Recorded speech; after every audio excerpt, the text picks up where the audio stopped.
the game Spy Hunter, just as Paperboy has an unusual control handle joystick, Spy Hunter has an unusual steering wheel in that it's just freaking cool looking. Like if you were to reach into the dreams of 8-year-old boys in the 80s to come up with a very cool steering wheel, where it's got 4 buttons on it, one for machine gun, one for smokescreen, one for missile, and one for oil slick, and another button to call your weapons van. This is what, actually come to think of it, it looks a little like the Knight Rider. Looks a little like the Knight Rider steering wheel. Knight Rider premiered in '82, and I'm not saying there's any borrowing or ripping off here. I think in the '80s, if you're coming up with cool stuff, about cool cars, if you put 100 monkeys in a room and they're all typing ideas for games and shows about cool cars, a lot of them are gonna incidentally be the same. Did you play either? Did you have arcades? You mentioned a home system, Mark. Did you have arcades, video arcades near you? There were a few around. So in the UK, you'd find them. It's sort of in random places, like maybe like a local laundrette might have one in a corner, or maybe you'd always see them like on motorway services, or if you were going to go on a school trip to France or something and you're on the ferry across, the most exciting thing would be getting on the ferry and finding the arcade room and then playing the heck out of Chase HQ or something. And then there'd be, that sort of dedicated arcade places and sort of arcade rooms at the end of Brighton Pier and all of these kind of places.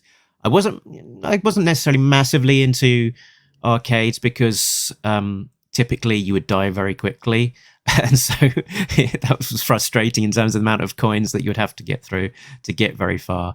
So I was much more into the home computing, and I think I don't remember ever playing Spy Hunter, but I definitely have played Paperboy, probably on the ZX Spectrum home computer system. So in the States, video games would take 1 quarter, and occasionally a fancy game would take 2.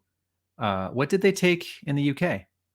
I guess it depends on the time. Probably 10p would have been like early 80s currency for a go, but yeah, I mean, rapidly, sort of over time, it would get to 50p, £1, Okay. And then it becomes very expensive for a few depending on the game, potentially quite a frustrating quick death.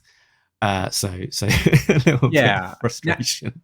Nowadays, if I see a classic video arcade game from the 80s, it's just as likely to have a card swipe on it, where you have to put money as credits on the card nearby at a vending machine, and each credit for a game is, actually 75 cents or $1. And I guess I understand that inflation, but part of what I love about video games is the tangible aspect of them. In the same way that, when I draw, I'd rather draw with real tools on paper, pencils, markers, as opposed to on a tablet, on a computer.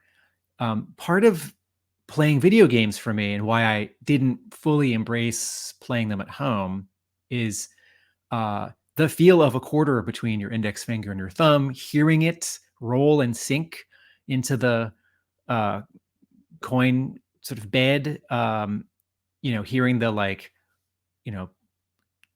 like credit player 1 now available chime for whatever that game had, and then actually standing there and actually, being there and standing there and feeling like maybe other people were watching if you were doing well, or waiting for someone to get off the game that you were hoping to play next, or, the excitement of finding an arcade with your favorite game that you hadn't played in a while because your arcade didn't have it anymore, or getting to your arcade and there being an out of order sign on an arcade game that you wanted to play. Were they piping in music? Was it loud? So much of this is a, just sort of an add-on, a series of add-on feelings for me. And in the same way that when I'm listening to the radio and just the right song comes on at the right time. And that creates a very different feeling than if I go to YouTube and type in that song and watch the video or, listen to the song. The experience of going to arcades and not knowing what games, or, our local 7-Eleven that would have one or two games in the back corner, and discovering a new game or rediscovering a game that you had been missing. That is all a very special feeling besides the actual thrill of playing a game. And this is sort of even separate from, because both Spy Hunter and Paperboy are one-player games. Much of my arcade time with my brother was us playing 2-player games or 4-player games or 6-player games, X-Men, together. And, the whole feeling of, the occasional like half day at school or, spring break, summer vacation. Yeah. In my list of 10 favorite video games, Spy Hunter and Paperboy are in there. So that this comic book series exists and that it's written by a writer whose work I really like is, and that sort of no one knew about this comic, is very strange and wonderful. Good. Now, talking of like sort of discovery of this comic, I think it's fair to say that it didn't make a grand splash on Impact back in 2021. Tim, when did you find out about the comic? I think it's very possible that I saw the tiniest reference to it before it came out online, and because it was going to be a digital comic, I immediately filed it in the back of my brain as sort of forget about this until it comes out as a physical object, because I don't read comics on tablets or computers, and I own a store where comics on tablets and computers don't help us until they get popular and are then published as physical books. So effectively, I never heard of this until, and maybe I actually never did hear of this back then. But 3 months ago, I was in New York and I had lunch with Larry Hama, and without pressing too hard about the continuation of Real American Hero, because I don't want to be that guy, I sort of wanted to check in on it. And I said, how's it going? And he said, good. And I said, who's the editor? Not that I know who the editors at Skybound are, but I have been reading The Walking Dead Deluxe, so I'm slightly in tune with Skybound these days.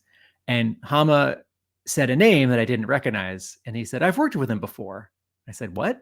And he said, yeah, on Spy Hunter Paperboy. And my brain sort of folded and turned a little bit in half. Like I'm hearing things that don't, it's like it's something that doesn't quite make sense, right? And I immediately thought those are two video game properties. And then I said, who was that for? He said, DC. And I thought, is this like the DC and Warner Brothers or DC and Hanna-Barbera team ups, like the Tom King, Lee Weeks, Batman, Elmer Fudd, Bugs Bunny one shot, or the new version of Flintstones and Rough and Ready. We'll come back to that in a minute. And I said, wait, what was that? Spy Hunter Paperboy. And he said, I said, wait, did that come out? Because I feel like I have a good handle on if something called Spy Hunter or Paperboy comes out and Larry Hama writes it, I feel like I would know because I would have bought it and read it. And I think, I don't remember what he said, but it was sort of like, I think so, or I don't know, or, and if Hama doesn't know that something has or hasn't come out, keep in mind, his job is to write it. His job is to, when books come out, hopefully he's writing the next series, and like, he's definitely not going to his local comic book store to see the thing that he just made on the shelf. It's like, you ask actors if they watch the show that they act on, and sometimes they say yes. So, And I sort of thought, wait, was this made but never published? And then when I got home, I Googled it and told you about it. And it turned out it had been not just digital first, which is what the covers all say, digital only. Only. And so I have known about this for 3 months and been totally curious and puzzled and now delighted by it.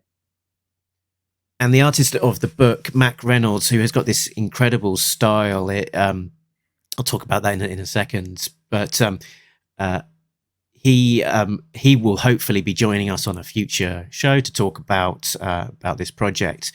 But I mentioned to him, about what on earth happened with this, with the series, and essentially he said, "Yep, the pandemic." And you might recall that there were a bunch of, going into the pandemic early. A lot of the publishers essentially were standing down people working on projects because of the uncertainty of the world. IDW GI Joe was put on hold entirely for a few months in the middle of Snake Hunt, wasn't it?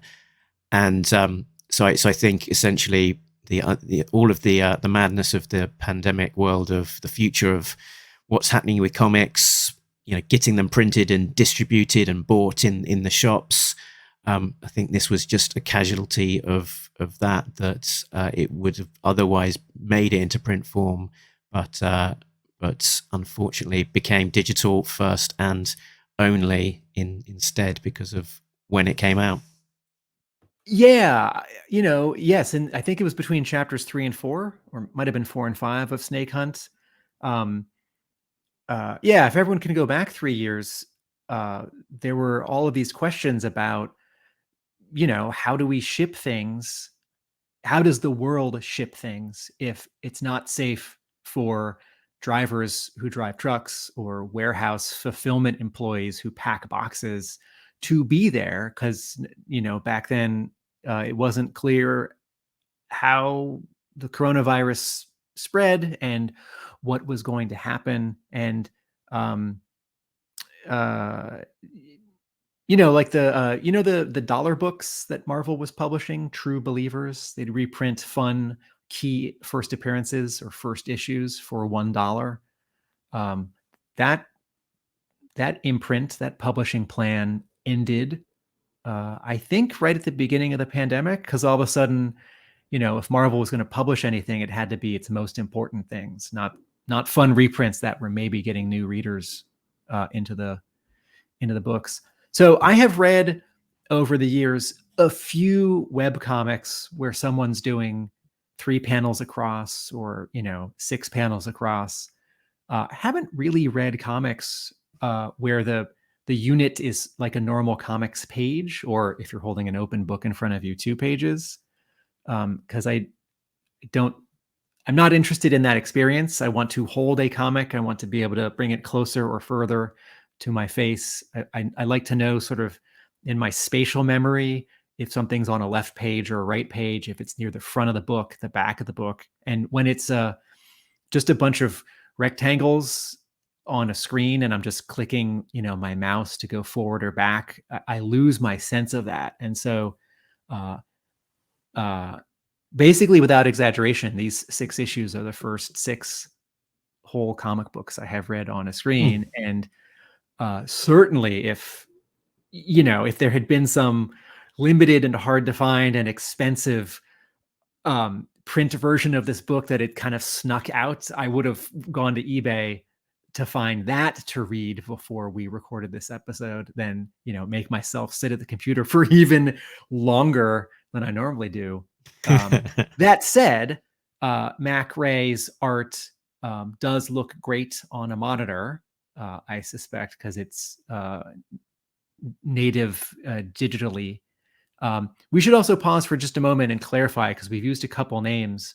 The artist of this series in Spy Hunter and Paperboy is Mac Rey, Macrey, and a 2014 series that he drew and co-owns at Image Comics Same person, but the name used there is Matthew with one T, Matthew Reynolds.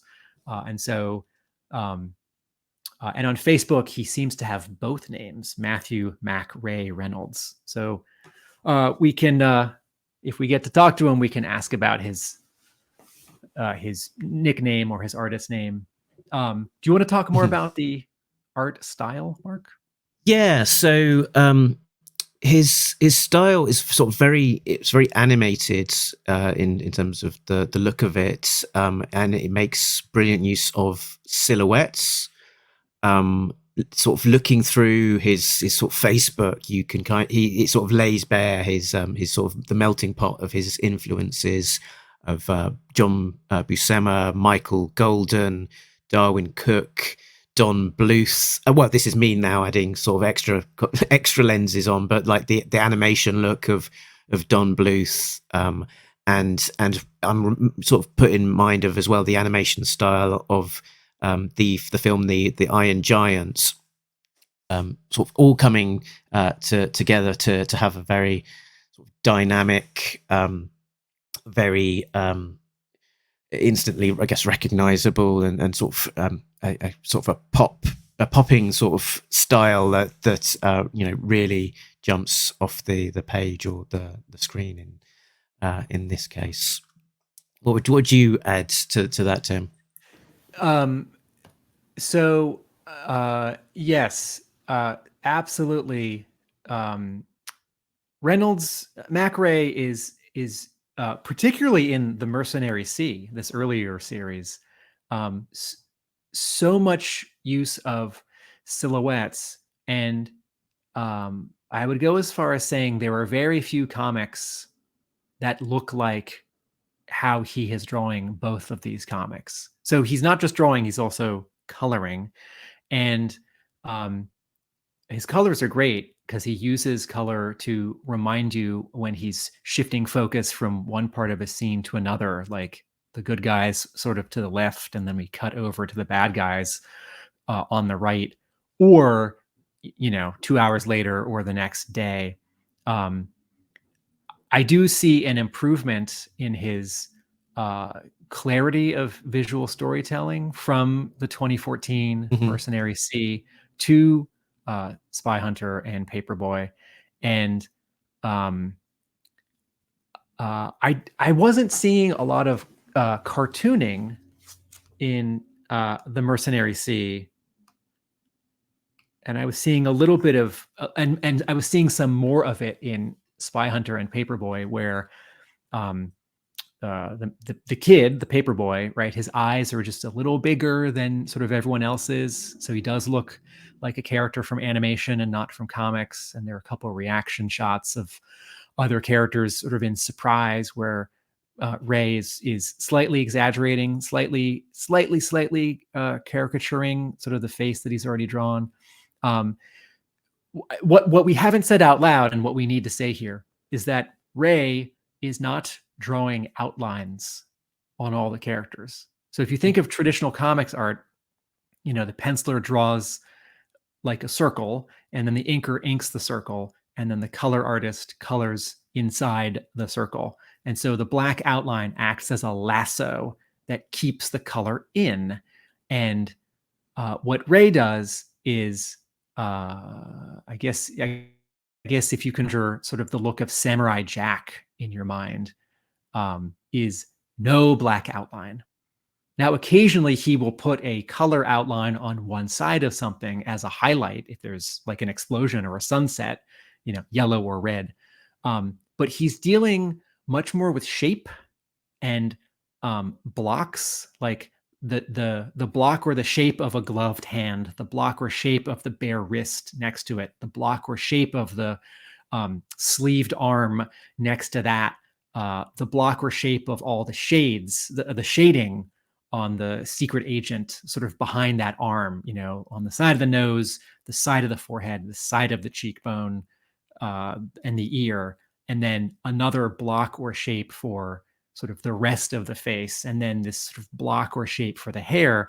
And I don't think a Mac Rey is looking at the uh, the animator Lotte Reiniger, who made a very, very early animated feature film in the 1920s in Germany.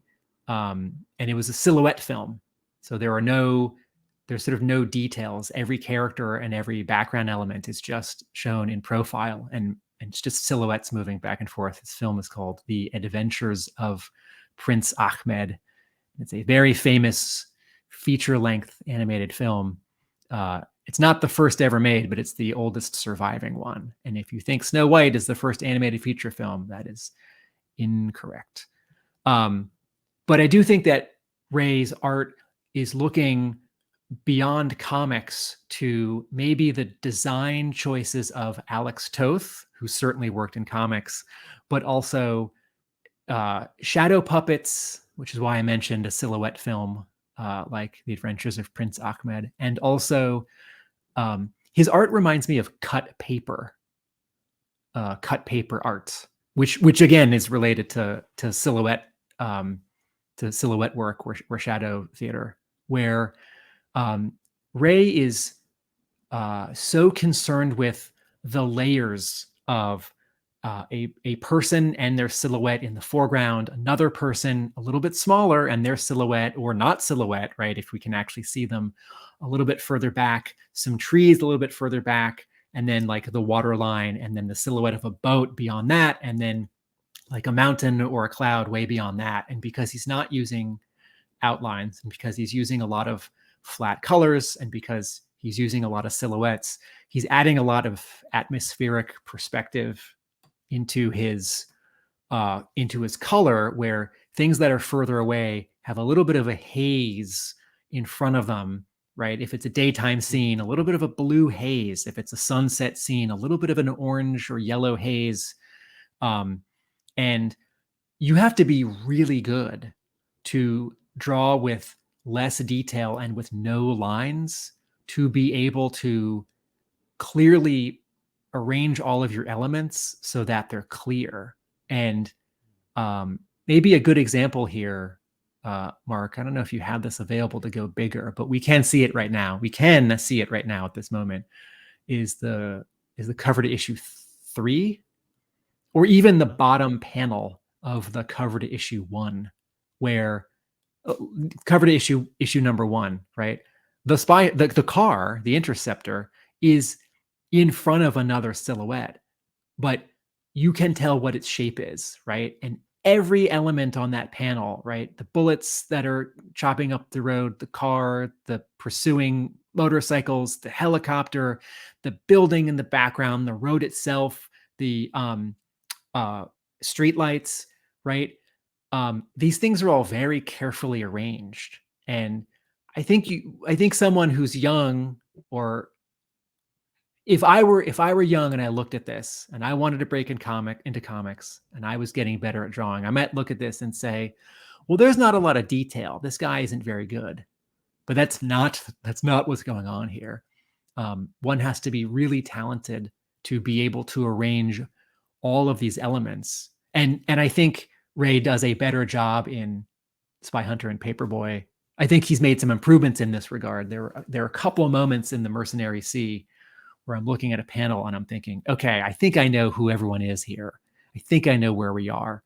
Some of these silhouettes are a little similar to each other, or some of the elements are getting a little close to each other, and a detail like someone holding a prop is a little bit small, and I'm getting a little lost in following the story. And except for sort of 2 very small moments in Spy Hunter Paperboy, I followed the story all the way through and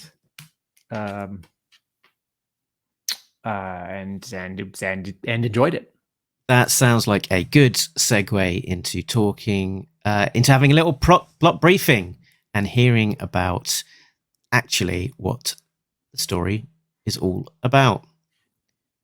Plot breakdown, Spy Hunter, Paperboy. Agent Bowman is Spy Hunter, super spy. Johnny Martinez is Paperboy. He's an orphan living off the grid in Vista Del Mar, California, working as a paperboy to get by. It's the summer of 1964, and in Minsk, USSR, Agent Bowman has stolen a cargo truck containing a secret prototype car from Colonel Olga Sokolov, and he makes his getaway over land, sea, and air back to California, all the while pursued by the Russians. Back in Vista Del Mar, Johnny has stumbled upon Merlin, Spy Hunter's radio contact, who has been fatally wounded by a Russian assassin. The paperboy is the only one who can help Spy Hunter by getting his new rendezvous location to his support crew with the help of his friend Chief, a salty sea dog with a boat and a shotgun. Bowman's team are off the coast of California waiting to rendezvous with him. However, they're being jammed by a Chinese submarine. It's a four-way collision as Paperboy and the Chief arrive at the Spy Hunter boat with the Chinese sub and a pursuing Russian assassin. Our heroes fend them off just in time for Bowman to arrive with the spymobile in the cargo container of a transport chopper. The team briefly catches its breath as Bowman shows Johnny his secret high-tech underground base. But before long, they're on the road again, being pursued by the Russians and Chinese. The Reds ultimately perish in a kinetic Mad Max-style road combat sequence, defeated by our real American heroes. After that trial by fire, Paperboy and the Chief look to be primo candidates to join Team Spy Hunter. Yo, Joe. Let's go Spy Hunters. What a wonderful plot breakdown, plot briefing. Excuse me, Mark. I do think I would love to. Can you do that again with the Spy Hunter music in the background? Because and something that is apparent early into these 6 issues is that this is much more a Spy Hunter story than it is a Paperboy story. When there are crossovers in comics, when Green Lantern and Silver Surfer team up, there's a Marvel DC special, something like that, or just when Marvel and DC, sort of all of the characters meet up in those crossovers, those intercompany crossovers. There's often a very clear effort to sort of go 50-50. Okay, we're gonna go to the Batcave, but we're also gonna go to Avengers Mansion for the same number of pages. And Darkseid shows up, but so does Thanos. Mm-hmm. And this is very much a spy story. And there is very little of delivering papers, although the Paperboy does once or twice get to throw something with great accuracy to further the story and give us a bit of action. Throw something that is not a paper. And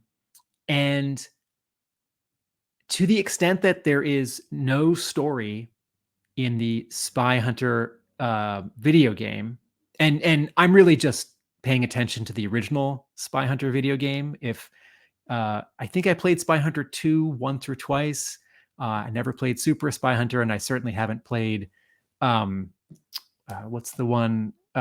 In 2006 for sort of the next generation game consoles like PlayStation 2. There's this game called Spy Hunter Nowhere to Run, which has Dwayne Johnson both on the box and also in the game, and not just in the game doing the voice, but as an actor doing all the performance capture for his character in that game, right? It's like, well, there wasn't going to be there wasn't a movie, but they sure wanted there to be. Okay, so as much as there is no story in the original Spy Hunter, right? You drive and you take out the bad guy cars, and if you drive for long enough, it's no longer sort of temperate, it's like desert. And if you drive for long enough, it's no longer desert, it's winter. It's like Arctic. There's white all around you. And then if you drive for long enough, you're a boat. And that's it. It's just those 4 levels over and over and over. Sometimes there's one big road. Sometimes the road is sort of split on the left and the right, and you can either be on the left or the right, but they're both going straight up in this infinite scroll. So besides, using your weapons and taking out the bad guy cars and trying not to get run off the road, in the original Spy Hunter game, except for the marquee art, the painting with the logo sort of on the top front of the game, and the side art where there's this, handsome Caucasian guy with cool hair who's like holding the steering wheel and looking at you, and also a woman, and I guess they're the spy hunters, right? And they don't have names. We don't know who those people are, and we don't know what they want except shoot the bad guy cars or evade the bad guy cars. Okay, so Hama creates this whole world of the spy hunter in this miniseries. All right, now Paperboy, there isn't much of a story, but similarly, there's a goal, right? In the Paperboy video game, you want to deliver papers to the subscriber houses and hit some targets on the non-subscriber houses and not get hit by cars and not run into walls and not get stung by tiny swarms of bees because you're taking too long. You just want to deliver your papers with accuracy.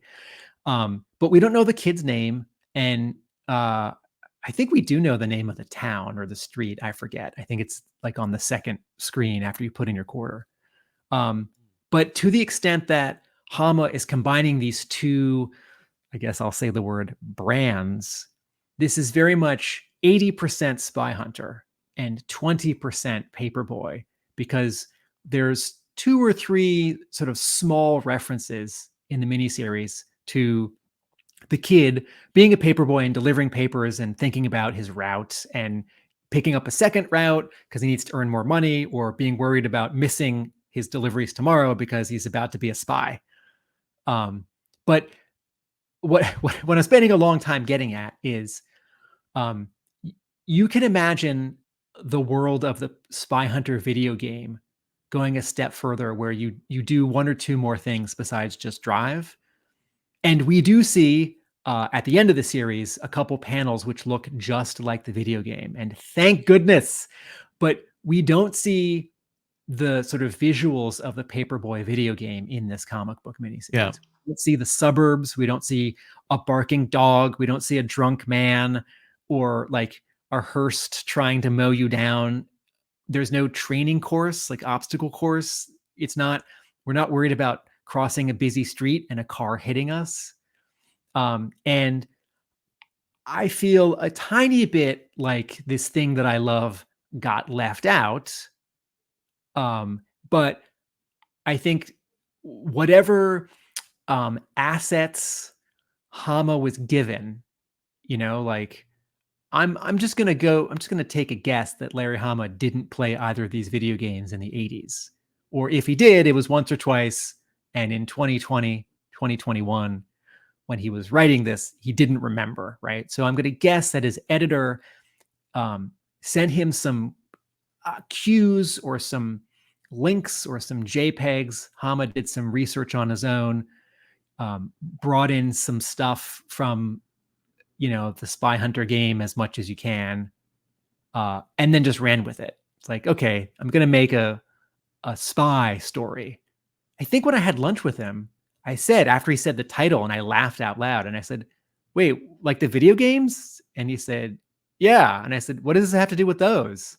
And he said, nothing.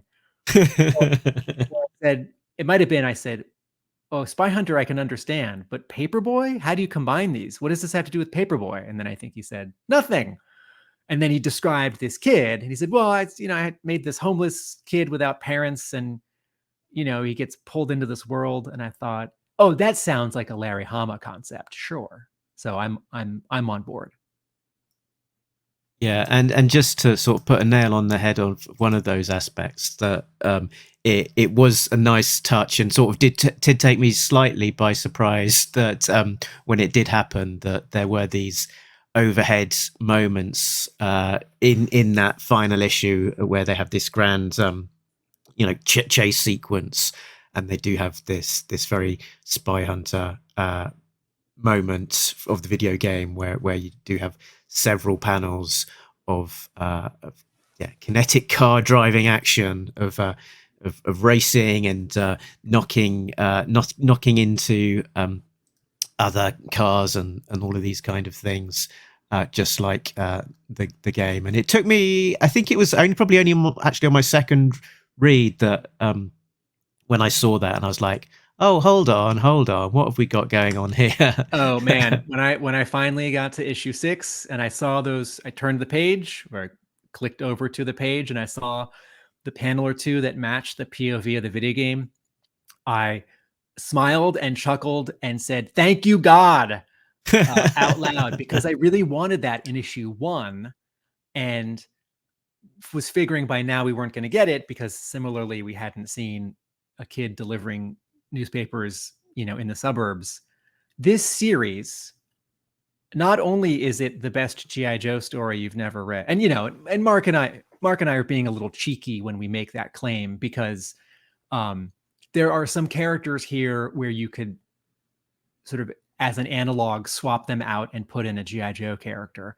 And maybe it's more like, because I don't quite see an analog for Cobra, so maybe this is the best G.I. Joe special missions story arc you've never read, because so much of Marvel's special missions was not about Cobra, but was about sort of other kinds of bad actors in spies and espionage and intelligence and war.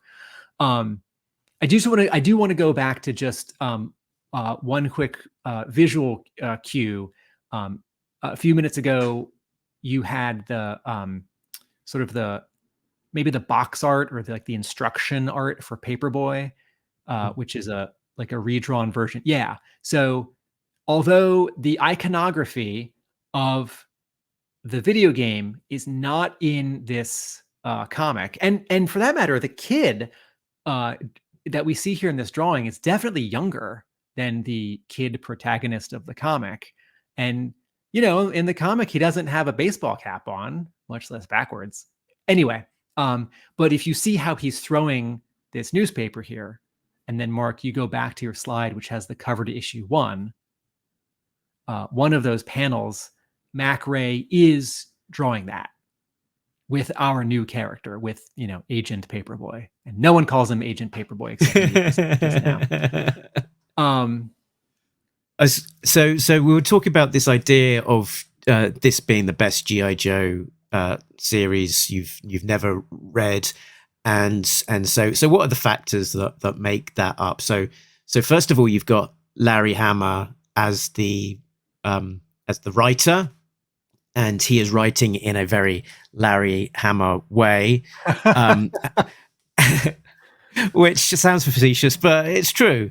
And we'll get onto that maybe in a second. And then we've got Mac Rey drawing as well. And while we don't have G.I. Joe characters within there, you do have an artist in Mac Rey who is a G.I. Joe fan and has got it sort of buried in his DNA as well. So on screen at the moment, you've got just something that he drew for fun, which is Destro and Storm Shadow recreation to issue. Can you tell me the number there?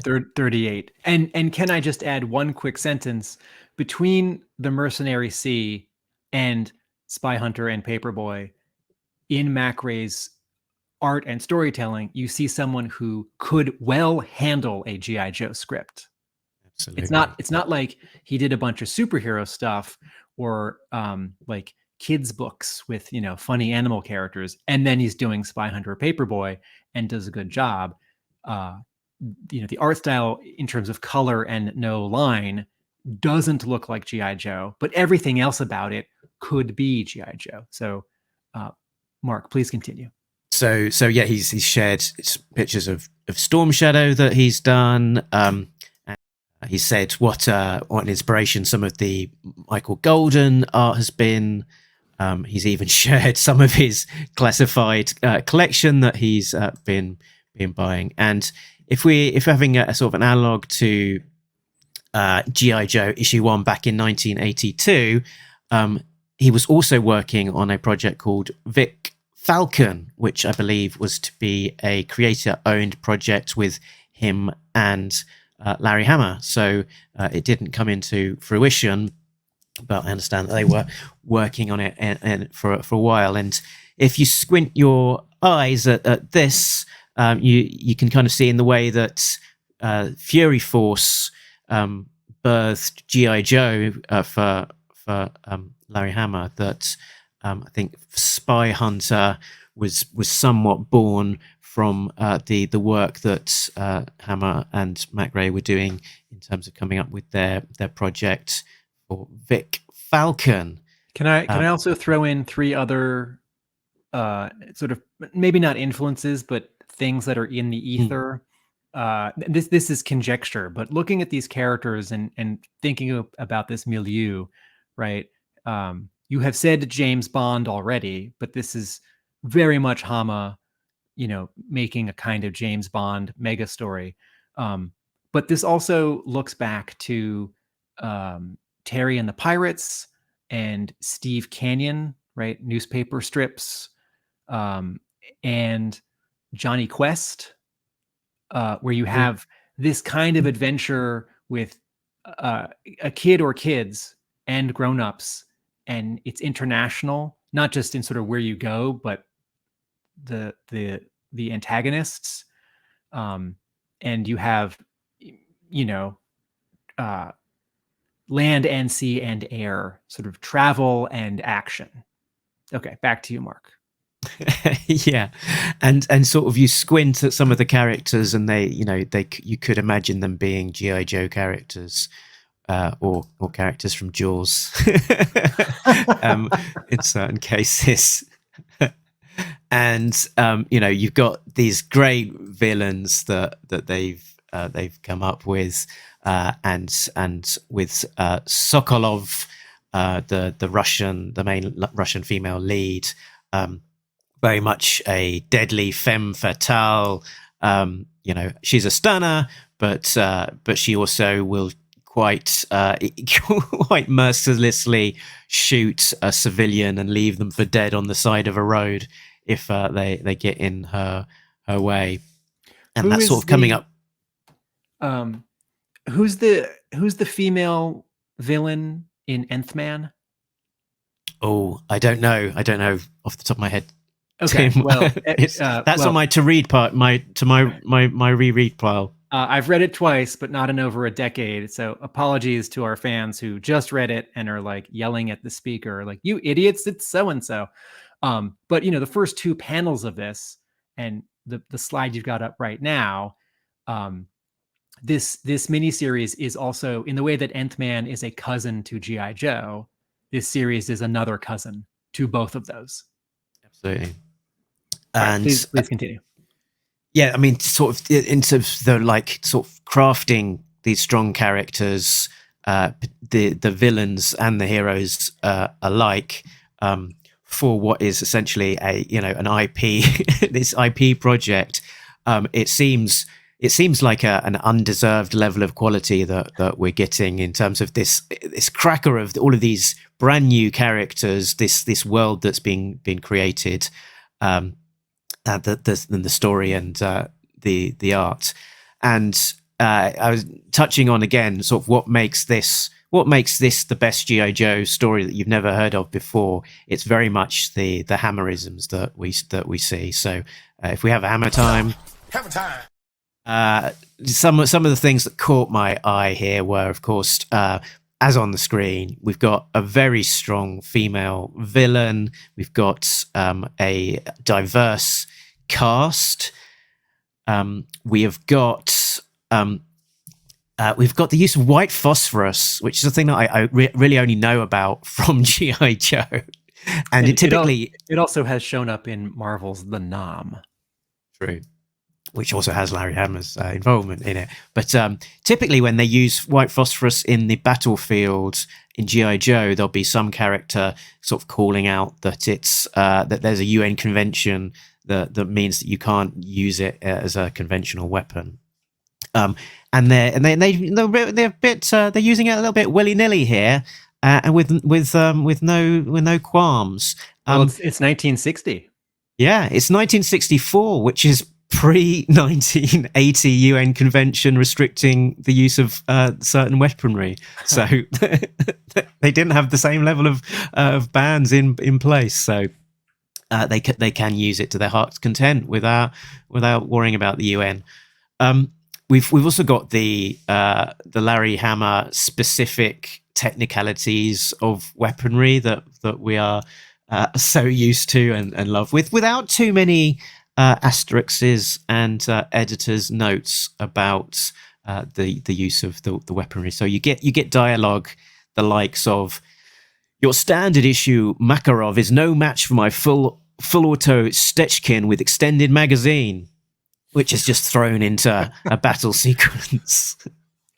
Keep going with your Hama-isms, because I'd like to muse on this as well. Did you notice, Tim, that the boat was in a racetrack holding pattern as they were waiting to hear from Spyhunter? Yes.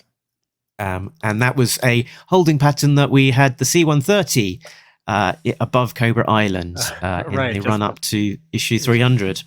They also have satchel charges, which again is something I only know about from G.I. Joe, particularly those early issues. Those are the things that you throw around a bear's neck when you're stuck up a tree. Here's a subtle one. They've got a high-tech underground base with elevator access. There must be more to this gas station than meets the eye. So something that I see that's a bit of a Hama-ism. This actually takes me back to the Wolverine patch miniseries that Hama wrote for Marvel a couple years ago, which is more than 2, 3 or 4 or 5 factions sort of chasing each other or converging and reacting and sort of compensating for each other. So in this miniseries, the Chinese adversaries, they drop out of the story for half issue or an issue at a time because there's so much action going on between the Americans and the Russians, and then the Russians sort of suffer a setback, and then the Chinese show up again. Hama, in real life, Hama likes cars. He lives in New York where you don't need a car because mass transit is so good, but he has driven cool cars and owned cool cars, and he's written about this a little bit on Facebook. And if you read all of G.I. Joe, 2 or 3 times a cool car shows up in the Marvel IDW G.I. Joe run, and you think, oh, this is a guy who has liked a couple cars in his life. And maybe the main character of this miniseries, or the MacGuffin of this miniseries, is the really cool car. And Hama gives it some cool things to do, and he lets the characters worry about it and enjoy it. Note how it's and another thing that Hama does that's very much happening in here is he's aware of hierarchy, of military hierarchy, sort of who's after who for not doing their job, or who's in charge of who on this mission, or who has the real power because they're holding the weapon. And he's juggling, 3 different national factions. And then there's this really wonderful mix of sort of how you choreograph and think about and present for the reader as fun, fighting with weapons, like with firearms, and then also cars, right? Car chases, and also planes, and also helicopters, and also boats. And some of these are mixed, right? So, there's this scene in issue 4 where there's a car and a plane in the cargo hold, right? And the slow plane is being chased by the slow American cargo plane is being chased by 2 fast Russian jets, and they are going to overtake it and destroy it, right? And it's flying over the Arctic, right? So what do you do? And as a by the way, as a Spy Hunter video game, I really thought there was going to be an icy roads ahead quote level here, where the car was no longer in the plane and it would be driving on the ice, even though that doesn't quite match what happens in the video game, where you're driving on the road and there's just snow around it. But anyway, and also something that Hama does in a lot of his stories, Billy, Tyrone, Kid Death in his creator-owned stories and bizarre adventures, to some extent, John Doe and Alfie O'Megan in Nth Man, to some extent, Jubilee and LCD in Wolverine. But Hama is interested in the loner empowered child, the sort of 12 to 16-year-old who might get taken in by, a ninja to train in his dojo in San Francisco, or the homeless, orphaned paperboy in California who lives in an abandoned amusement park, or maybe just an amusement park, I'm not sure, and who knows a sea captain who has a boat, who is like ex-military, and then this kid gets pulled into this larger world, and we're really rooting for him. And what I don't see nearly as much of a kid character in a Hama story is like the kid who gets kidnapped and then the grown-ups have to rescue the kid. Other writers do that in movies and TV and comics. What I see in Larry Hama stories is kids who become members of G.I. Joe, or who become members of the Arashikage clan, or who become members of Team Spy Hunter. And I think that's because, Hama is in his heart still a kid. And he knows that everyone who's reading this is still, 8 or 12 years old. And we all want to get pulled into the world of Spy Hunter and then manage it, not just, get thrown in a basket and put on the back of a truck and held for ransom. Yeah, the list of the examples of those teenagers with their sort of elder person sort of taking them under the wing, sort of a young Larry Hama, and the likes of Wally Wood, or when he was younger, when Hama was trained in Zen archery in New York, because that was a thing to do on Wednesdays. Indeed. All right. What are some other sort of topics we can talk about besides actual cool scenes or bits of dialogue? Let me point out a few I Spy things, little details I noticed, because I'm almost loath to sort of give too much away of the actual story itself. But just so here's a cool thing.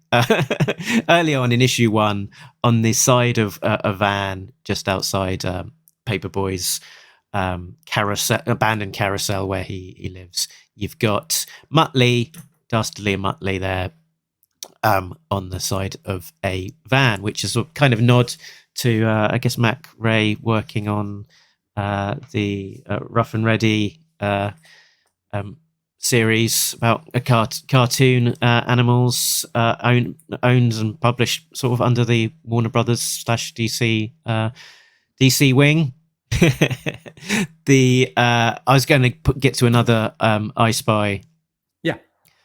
So issue 1, page 1, a great little Easter egg there. They talk about the origins of this supercar that the Russians have stolen, that the Bowman is stealing back.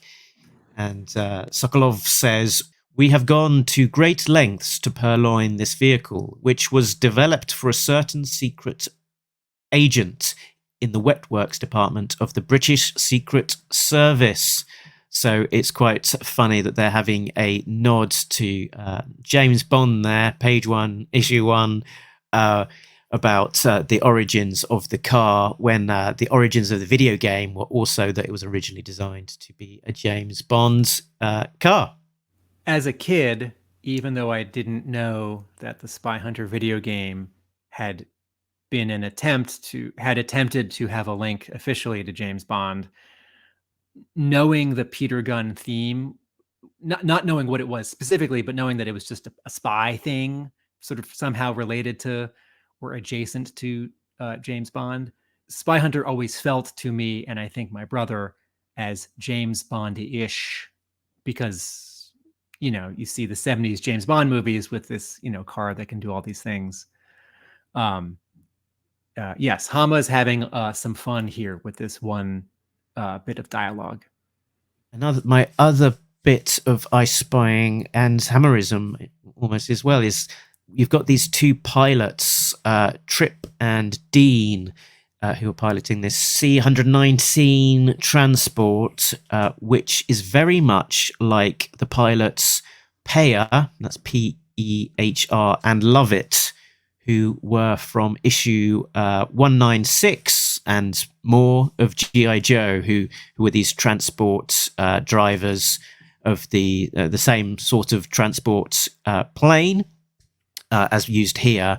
They were transporting the Joes to Sierra Gordo, sort of undercover, I guess, using a non-military contractor there to sneak into the country. So I wonder, if these characters, Trip and Dean and Peher and Lovett, are from a real world inspiration of someone that Hama is familiar with. I think it's either that or characters from a movie. Did you notice that in is it issue? I forget if it's issue. I think it's issue 5, the one with the flashback where Spy Hunter, our main character, is describing how he was in combat, and his two compatriots who survived that mission are Heath and Morrow. So that's Hama naming those characters after friends of his, Russ Heath and Gray Morrow, who were both great comics artists. And yeah, so I mean, it's good that you mentioned that as well, because I left out from my plot breakdown to keep it super tight and focused. Getting a lot of action and events of 6 issues into a very short summary. But it's a good point that in this issue 5, there's this extended flashback sequence, which essentially gives the origin stories for Spy Hunter. Essentially, that you're 5 issues in, you've been thrown right at the deep end, and as is Hama is wont to do, he's not going to waste precious time with too much exposition when he can throw you in the action on page 1, and you can catch up as you go. So it's interesting that they have this sort of pause in and this sort of quieter moment in issue 5, where you do get to sort of find out more about the origins of Spy Hunter. I guess not unlike Johnny Martinez, he's sort of coming from an orphanage. So he's seeing that he's got a lot more in common and a lot more reason to have empathy with Johnny once you kind of understand that shared background. Something that I think is sort of assumed, but we didn't say it aloud in how this feels like a Larry Hama story, is that there's a lot of action and there are moments of seriousness where someone is understanding the stakes of how dangerous, someone's chasing us and their firepower is superior, or, can't let this MacGuffin fall into the hands of the adversary. But the tone is pretty light and the pacing is fast. And I guess if you have to sort of mush that down into one short word, it's fun. this is a really fun, action spy story. And not only does it feel like a G.I. Joe story that wasn't or that could be, and I don't, I know this, I know everyone considers this a compliment, but I don't mean to imply that, comics can only be elevated if they become movies, because movies and comics are different art forms and they have different strengths and modes. But this very much feels like you could just hand this to a film director and say, make this movie. Don't add 3 characters and 7 locations. Just make this movie. And it would be live action or animated, and it would be very fun and satisfying. Yes, absolutely agree. Yeah. So if the intent of actually making this was to try and generate some new creative ideas and IP that could be exploited in another medium, I think that they absolutely succeeded in that as a potential objective. You could, as you say, just make this into a film without changing a huge amount at all, and it would be incredibly exciting and fun. Spy movie or action movie. What else did you want to touch on, Tim? I wanted to tip my hat to a decision that Pat Brosseau made as letterer here. The word balloons don't have black outlines because without them, they agree with the art style, because the characters don't have black outlines. And Brosseau did this in The Mercenary Sea as well. If you look at any word balloon in either of these 2 series, it's not a perfect oval. It's not a smooth curve. It's a little bit jagged. It's a little bit wobbly. And I didn't know what that was for when I was reading The Mercenary Sea, and I thought that it was a little bit much. Oh, in The Mercenary Sea there are outlines, but they are in a light gray. And I think what it's doing, not having perfect ovals, but having very slightly sort of like almost hand-drawn ovals, I think what it does is it keeps them from being distracting. It makes them a little bit organic. It makes them sort of not float on or sort of just above the artwork. And I also wanted to tip my hat to editor Michael McAllister, who put together a really good team here. It's easy to look at Hama's 6 issues now that we've read them and we've already said we like them, and say, oh, Larry Hama was a good person to pick to write this. And many, many great writers could come up with a fun concept for 6 issues, mashing together these 2 video game properties that have nothing to do with each other. But I think handing this to Hama and then teaming him up with Mac Rey, Hama has said, because we always think of him as a writer and occasionally as a penciler, but he spent many years first at DC briefly and then at Marvel as an editor. And he has said, I always thought the job of an editor was to pick good talent and stay out of their way. Yeah. To trust their judgment. And I think when he said that, I think he was even sort of paraphrasing Archie Goodwin's editorial philosophy. And I don't know that either of them invented this editorial philosophy. But this series, it doesn't look like a lot of other comics. And, it must be hard to be an editor and to find someone to do something that maybe with Hama's sort of concept has such a strong creative vision and potential for such a strong sort of visual style. But can you imagine how hard it is? It's like, okay, I'm an editor. I've got to find an artist who is available and interested and reliable. Like, they need to finish it, and talented, and comics don't pay all that well. So I got to find someone who will work for this rate, and then someone who has to juggle all the balls that Hama throws.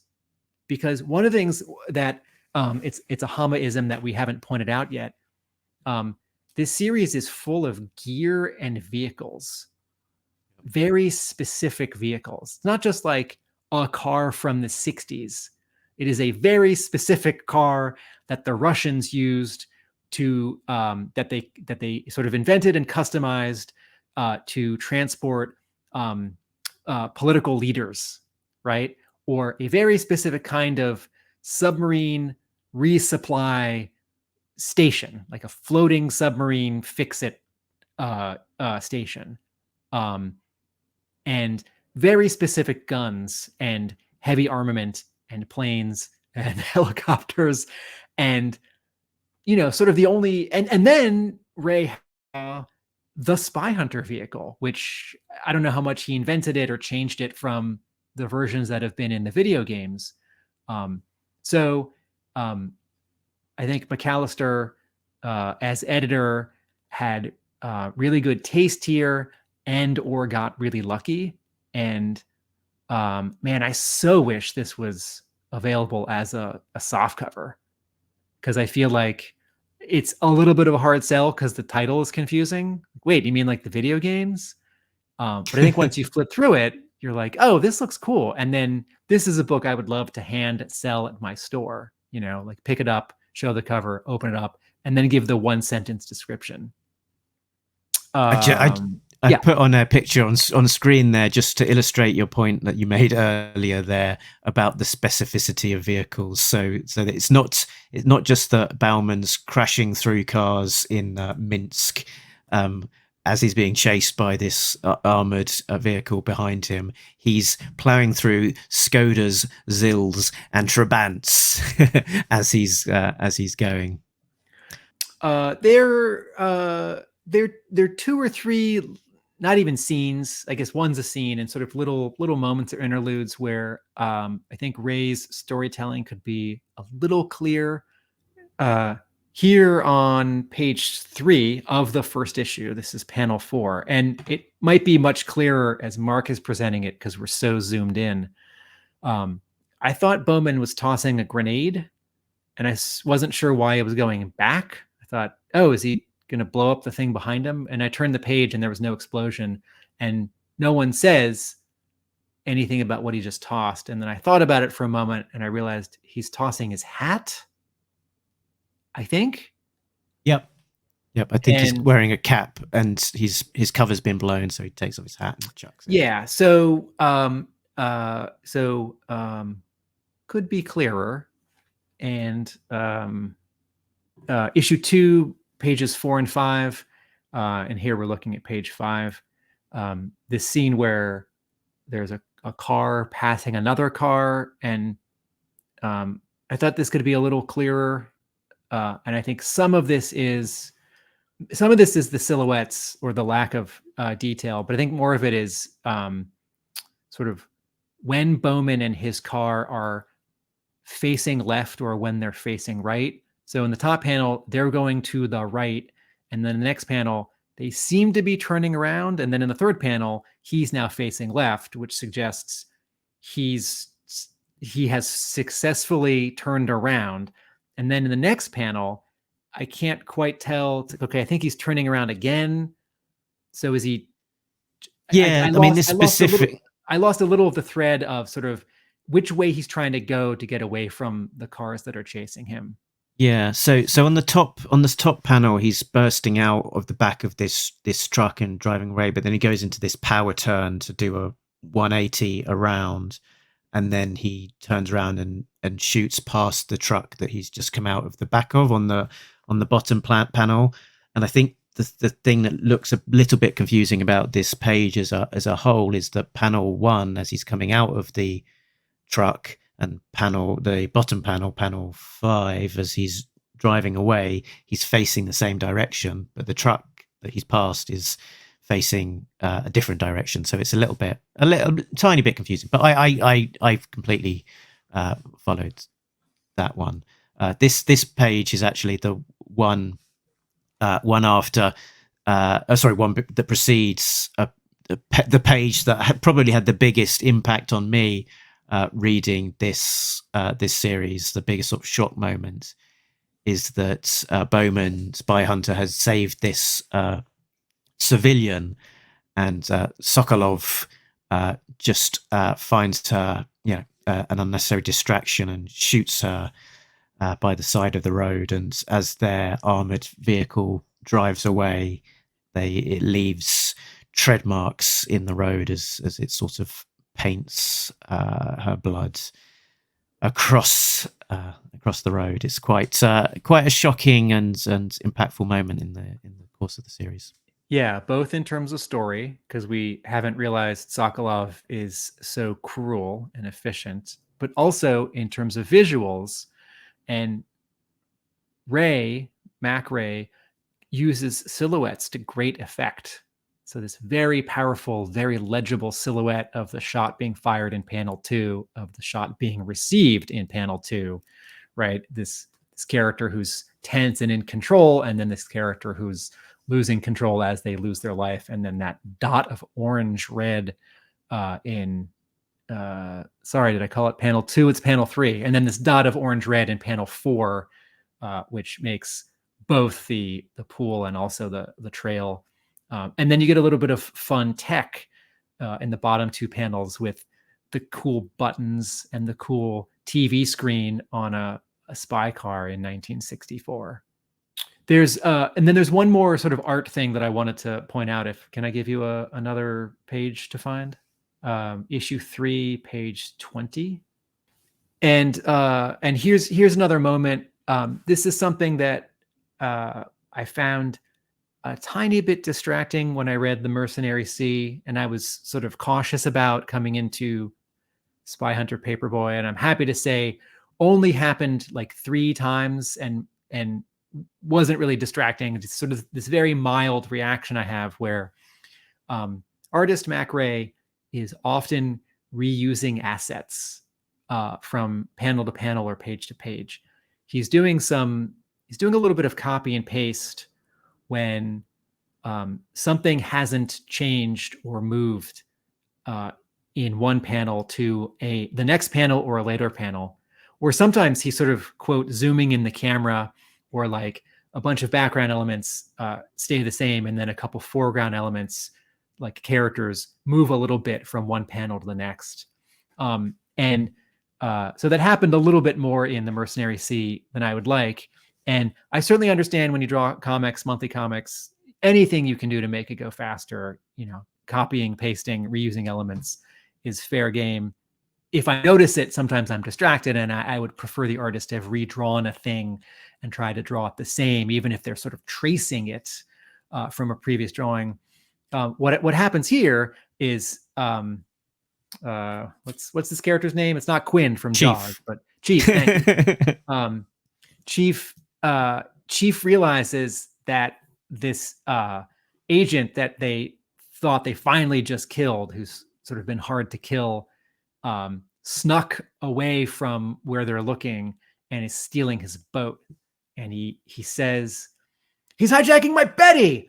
Dang, at least I'm insured. It was time I got out of that loser charter business anyway." And what Rey has done here is he, A, is reusing a panel of Chief's face from a previous page, and B, he's zooming in. And I don't think this is the expression or the straight up and down sort of head spine pose of someone whose beloved boat is being stolen when they thought they were safe because they just killed that bad guy. I think there'd be more of a, arm reaching out, or both eyes open, or his mouth would be open and he's yelling, like it's sort of this, "Hey, you come back. Oh, damn it."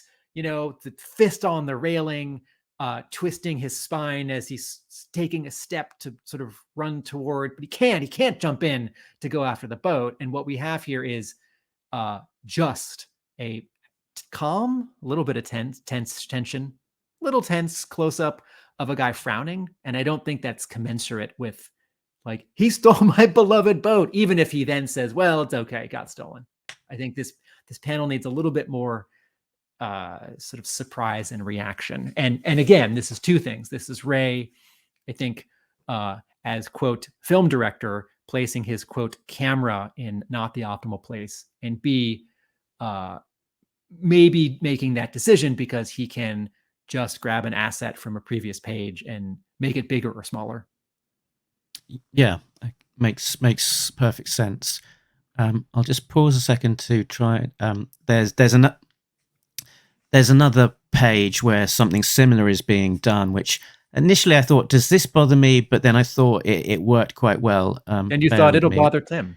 So in issue 1, there's this sequence where Paperboy stumbles across one of the place of one of the places I think he's delivering to on his paper route, because it's a little bit about Paperboy here and there, and he comes across Merlin, who has been sort of tortured by a Russian assassin, and there's this sequence where Merlin is they're using essentially the same digital asset on this one page 4 times, with a zoom out and also the use of I guess focus, almost sort of the shifting of the pane of where they're looking at. And I thought, I wondered to myself, I wonder what Tim will think of this one. But personally, I thought it's quite effective, because essentially this reveal is that Merlin, has passed away. He is dead, and he is not moving. So it's entirely right that you can reuse an asset where you're showing someone completely still, and by doing that, you're almost reiterating that point that this guy is no longer moving. He has passed away. Tim? I sort of agree. I generally don't want artists to copy and paste, even if they're zooming in or out or sliding left or right. So we've been talking about this issue for a little while now. I think we could keep on going, and you could almost do a page by page discussion of exactly what's going on, because there is some. The art is great. The use of color for location and time of day and everything else is amazing. And the characters, as they're sketched out, their design, feeling fully formed in terms of the writing, is top notch work. And the sort of the action sequences, like the plane sequences in is it issue 4 maybe, top notch action throughout the 6 issues. So there is a lot to chew on and talk about here. So I think we'll have to draw a close somewhere. Tim, is there anything else that you wanted to mention, or should we sort of have our conclusion and maybe give it a score? No, we've I would just spend another half hour reciting some excellent lines of dialogue and picking a few panels where the visual storytelling is particularly exciting or clear, or the color's great. So I'm happy to wrap this up sooner than later. Joe, cola, not grape soda. It's Joe-age time. Our Yo-Joe Cola score. I don't know if there's a Paperboy Spyhunter equivalent of a Yo-Joe Cola, but would it be? Well, cars run on. What are the liquids in the worlds of Spyhunter and Paperboy? Cars run on gasoline. Special weapon in the Spyhunter Interceptor is the oil slick. Maybe the kid in the video game, when he delivers papers, comes home and has Gatorade or orange juice. Well, maybe how many papers have we delivered here out of 10? How many new subscribers? How many new subscribers did we get on Easy Street? What is it? It's like Easy Street, Medium Road, and like Difficult Lane. How many new agents have we recruited to the team? Yeah, absolutely. So For me, I loved this, to be honest, and I wasn't using hyperbole to say that this is the best Larry Hama G.I. Joe comic you have never read. I would not hesitate to recommend this to anyone who is a fan of Larry Hama G.I. Joe, and potentially if you've been you're feeling slightly nonplussed by some of his other G.I. Joe work since the golden days. I think this is up there with the best of that he's done on G.I. Joe. So I'm gonna maybe make it lose half a point because it's digital only, and I think that would, you've got is a consideration that's going to stop it from having full marks, and that half point is probably going to take it down from a 10 to a 9.5. I love this. Wow. I'm happy to go high, 9.5. Wow. I'm going to give it an 8, which for me, if you're new to the show, listeners, is quite high, because I'm a grumpy comics reader. Yes, you normally take away 1 point just because you don't like the paper stock. So if there's no paper at all, what does that mean, Tim? Same thing as you graded down because you couldn't read it as a printed object. And similarly to you, I thought, oh man, there is a specific G.I. Joe fan reader who I chatted with very recently at Joe Fest, who said that for him, G.I. Joe just hasn't sort of been it since issue 119. And he's read a lot of G.I. Joe since then. And this person likes the Devil's Due G.I. Joe and doesn't like later Marvel Hama or IDW Hama. And I thought, 2 issues into this, I thought, oh, I don't know if this friend of mine reads comics digitally, but he should definitely read this.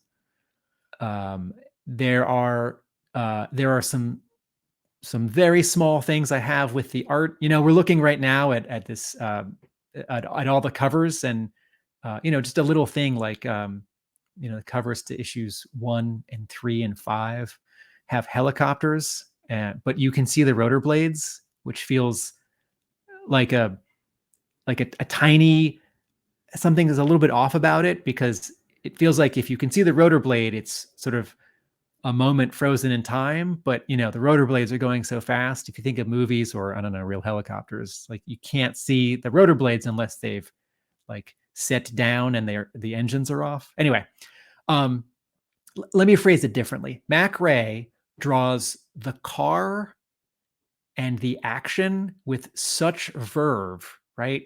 Issue 3, like that wants to be the cover of the soft cover collection, and Hama comes up with such a well-balanced story that is satisfying as each of the 6 chapters, introducing new characters who are familiar in a familiar world, right? This is a pastiche. This is a James Bond spy type story, but it's also a G.I. Joe Special Missions and Nth Man kind of story where we're worried about, the Russians and getting from point A to point B.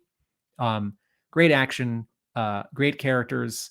I like all of the supporting characters. I'm intrigued and shocked when a couple of smaller characters in this don't make it out alive. There's the guy who steals the boat doesn't do much in the story, but he starts to become this sort of delicious villain you love to hate because he keeps showing up. And the ending, we have alluded to part of the ending. Good ending, very good ending. And there's another sort of little bit of ending on the last page that we have not alluded to, which is also a good ending. So this is a really well-balanced, satisfying script with really satisfying, very, very handsome and attractive art and color, lettering. It's the whole package. I very happily give this an 8. Excellent stuff, Tim. So as we're sort of coming to a conclusion, I'll just remind you that this, if you're new to Talking Joe, because of Cobra Convergence or for whatever other reason, maybe you've just Googled Spy Hunter Paperboy and we've been not the top results. It's something that I want to revisit and see if that happens. If you are new to us, we normally have an episode every Thursday, and we are talking G.I. Joe comics. Have explore of our back catalogue. We've talked to a lot of the greats like Larry Hama and Rod Wiggum, and in terms of G.I. Joe legends, but also we've had detailed coverage of all of the Marvel issues, starting with issue 1, running all the way through to Larry Hama's issue 300, and we also delve into the Devil's Due era. And all the while, as we go, we are looking to talk to the creators and get a bit more of a deep dive insight into the creative process that goes behind these comics. So next time, we look forward in November to the return of Hama's Real American Hero with 301. Exactly, yeah. So we are definitely looking forward to 301 when that picks up. We're looking forward to the Duke miniseries, the Cobra miniseries, and we've also been reading Void Rivals, the new series from Skybound, which is launching the shared Energon universe. So there's lots to look forward to from Talking Joe.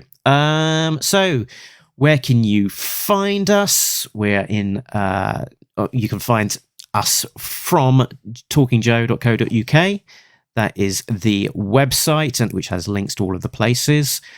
We are on Facebook, a Facebook group. We're on Twitter. We're on Instagram. And you can get all of the episodes on your favorite podcast platforms, as well as generally on YouTube as well. So look forward to seeing more of you there. Also on Patreon, so you can be like one of the cool kids: Richard, Sam, Jay, Bill, Christopher, Justin, Rob, Brian, and Shane, who are getting early access to episodes as well as exclusive content and a nice satisfied glow knowing that they help keep the lights on for all of our subscription charges to keep these things going. And Tim can be found in various places as well. Tim, what are those places? I write about G.I. Joe at my blog, arealamericanbook.com. I've been writing a big history book on G.I. Joe for many years, and the blog is where I put stuff that won't fit in the book or write about G.I. Joe news or G.I. Joe conventions. I own a brick and mortar comic book store in Somerville, Massachusetts. That's Hub Comics. And unrelated to G.I. Joe, with my creative partners in New York, we have a YouTube channel, Atomic Abe Productions, which is video essays on TV and film, heavily researched, and hopefully you'll find them smart and funny. Very good. And as a reminder, as well, as part of Cobra Convergence, you can find out, you can see all sorts of cool content from other Cobra Convergence, from other people joining in with the event. So head on over to hcc788.com to see the Cobra Convergence lineup. Look, here we are, Thursday, July 6th. That's us talking Joe. Next up on Friday, July 7th, will be A Real American Brian. I hear that he's got some very good jingles, as well as Go Figure coming up as well. There's Snoover's Corner Cafe, the Full Force podcast. I'd give that one a skip. I hear that, it's awful. Friend of the show, Chris McLeod, doing his weekly news roundup on Saturday, along with Pat, not Picard, Stewart. It's essential watching or viewing or listening for if you want to keep up to date with all of the latest G.I. Joe news. And it continues on all the way through the month to the end, where there will be a wrap up on July 31st. So if you are a G.I. Joe fan, there'll be all sorts of fan event content through the week, through the month.